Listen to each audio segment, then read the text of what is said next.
Queridos irmãos, a liturgia de hoje nos apresenta na primeira leitura aquele texto famoso dos Atos dos Apóstolos, que narra como era a relação, o sentimento, a postura dos primeiros cristãos vivendo em comunidade. É a comunidade ideal para todos nós, ou seja, é aquela comunidade que nós queremos ser. A multidão dos fiéis, a multidão, não era 2 pessoas, 3 pessoas, 10 pessoas, a multidão dos fiéis era um só coração e uma só alma. Então, aqui está o resumo de tudo aquilo que nós devemos procurar ser na vida cristã, na comunidade cristã, na paróquia, na família cristã, na igreja. Um só coração e uma só alma. Ninguém considerava como próprias as coisas que possuía, mas tudo entre eles era posto em comum. É claro que também os comunistas gostam deste texto, os padres comunistas gostam deste texto para justificar que essa deve ser uma política para todos. Ser um só coração, uma só alma, colocar as coisas, os bens materiais, os dons, os talentos, a vida à disposição um do outro, não pode ser considerada uma política que nós devemos buscar a todo custo, ou impor a todos como uma obrigação. Esta relação de entrega entre os cristãos não surgiu por uma imposição arbitrária, política, mas surgiu por uma conversão. À medida em que os fiéis se convertem, eles se desapegam dos seus bens. Eles se desapegam, inclusive, da própria vida.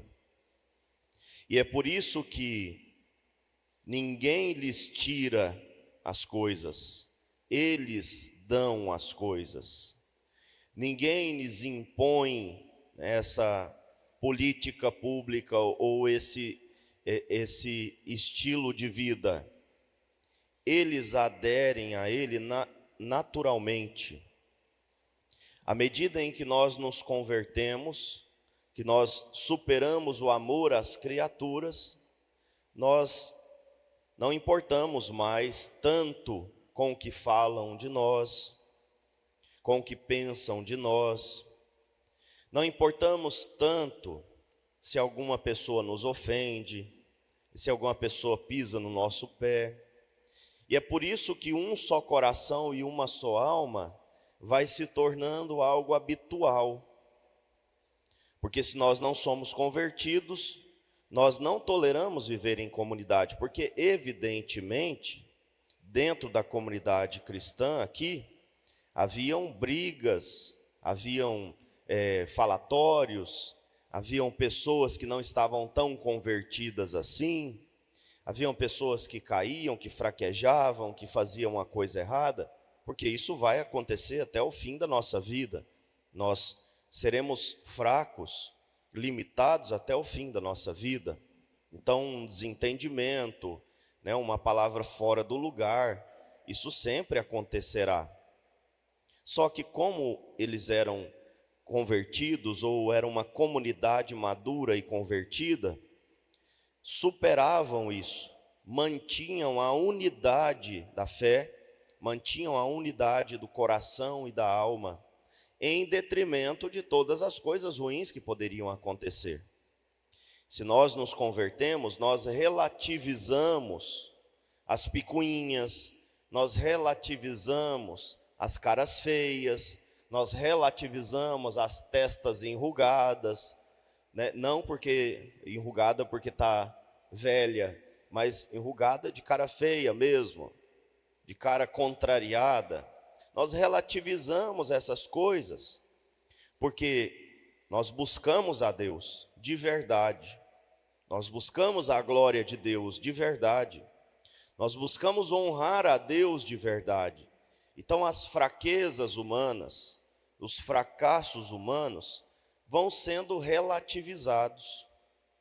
A conversão que gera esse tipo de unidade é a conversão que me faz desapegar dos meus bens, é a conversão que me faz relativizar as coisas materiais e absolutizar o próprio Deus, que deve ser o único absoluto, ou como ele mesmo ensina para Marta, o único necessário. Então, esse comunismo cristão, né, que muitos dizem existir e se apoiam, inclusive, nesse texto para dizer que existe, não existe. O que existe é a conversão cristã. O comunismo cristão não existe, porque comunismo e cristianismo não podem ser conciliados, não podem andar juntos, são opostos, né? São contraditórios, não só contrários, mas contraditórios um com o outro. Não pode ser, é inconciliável comunismo e cristianismo. Até quando a gente vê os regimes comunistas, todos eles mataram muito, e cristianismo não se mata, né? se morre, dá a vida, se entrega. O nosso mestre, ele foi pregado numa cruz, ele não pregou ninguém na cruz, ele foi pregado na cruz.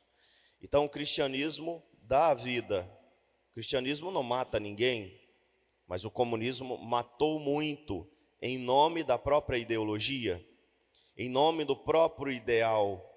Então o ideal comunista não pode ser isso aqui. Isso aqui não é comunismo, isso é conversão.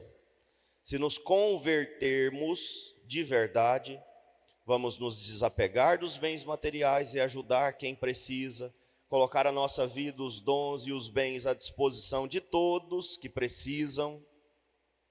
Em primeiro lugar, da família, marido, da esposa, dos filhos, dos parentes. Às vezes a gente tem esse ideal de ajudar quem está longe e não ajuda quem está perto. É falta de conversão. Ajudar quem está longe, né?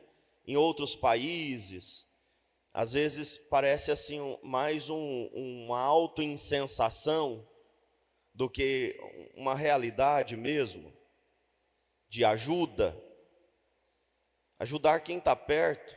Às vezes tem parente, né, que está precisando e a gente não ajuda. Então a conversão te leva para isso. E isso não pode ser diferente para nós. É só a conversão que nos leva a viver o ideal cristão. É a conversão, não é imposição, não é uma obrigação, não é com uma arma na cabeça que nós vamos viver a unidade cristã. Então, busquemos a unidade entre nós. Busquemos ser um só coração e uma só alma. Busquemos ser desapegados dos bens materiais. Portanto, busquemos a conversão. Nascer do alto, como nós ouvimos no Evangelho mais uma vez. Nesse diálogo que Jesus continua aqui com Nicodemos. É preciso nascer do alto.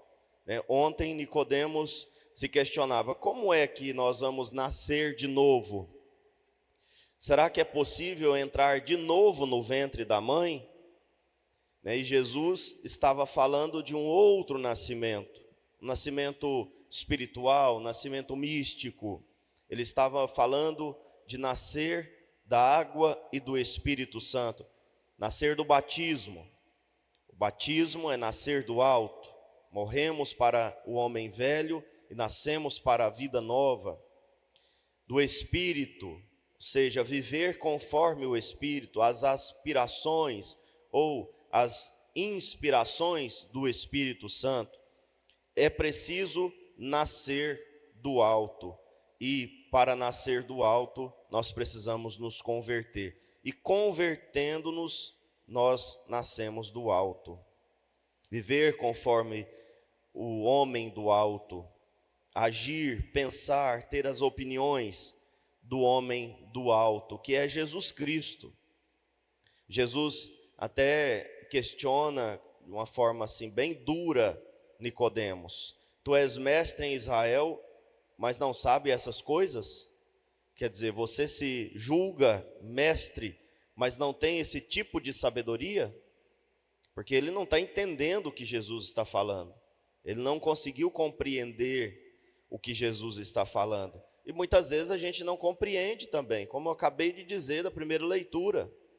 Jesus está falando de nascer do alto para termos um só coração, uma só alma, para sermos desapegados, despreendidos da vida, despreendidos também do que pensam de nós, do que falam de nós, para termos a liberdade dos filhos de Deus, a liberdade de amar, a liberdade de perdoar, a liberdade de fazer o bem, a liberdade de servir e agir na igreja conforme a vontade de Deus, sem estas amarras, sem as algemas, do que disseram, do que falaram, do que fizeram, do que isso, do que aquilo. Jesus está falando, nós devemos nascer do alto, e a gente pensa que, modo de dizer, a gente pensa que ele está falando de um regime, um regime social. Não, ele está falando de conversão. Matar o homem velho, crucificar o homem velho e deixar nascer o homem novo. Um dia nós ressuscitaremos com Cristo. Na sua segunda vinda, nós ressuscitaremos. Mas enquanto esse momento não acontece, da ressurreição do corpo, eu repito isso, nós devemos viver a ressurreição da alma, a ressurreição da vida, a ressurreição dos costumes, a ressurreição das opiniões, a ressurreição de toda a vida. Nós podemos antecipar a ressurreição, e já antecipamos do batismo, e viver como ressuscitados já aqui na terra. O Senhor nos dá a graça, portanto, peçamos a Ele isso. Ele disse isso a Nicodemos, Ele diz a cada um de nós: é preciso nascer do alto. E o homem que nasceu do alto é ressuscitado. Então vivamos como ressuscitados, e não como mortos, e não como homens velhos, apegados a ideias, aos bens, às opiniões, apegados a esta vida que passa, apegados a esse mundo que tem data de validade. Vivamos como homens e mulheres do alto. Louvado seja o nosso Senhor Jesus Cristo.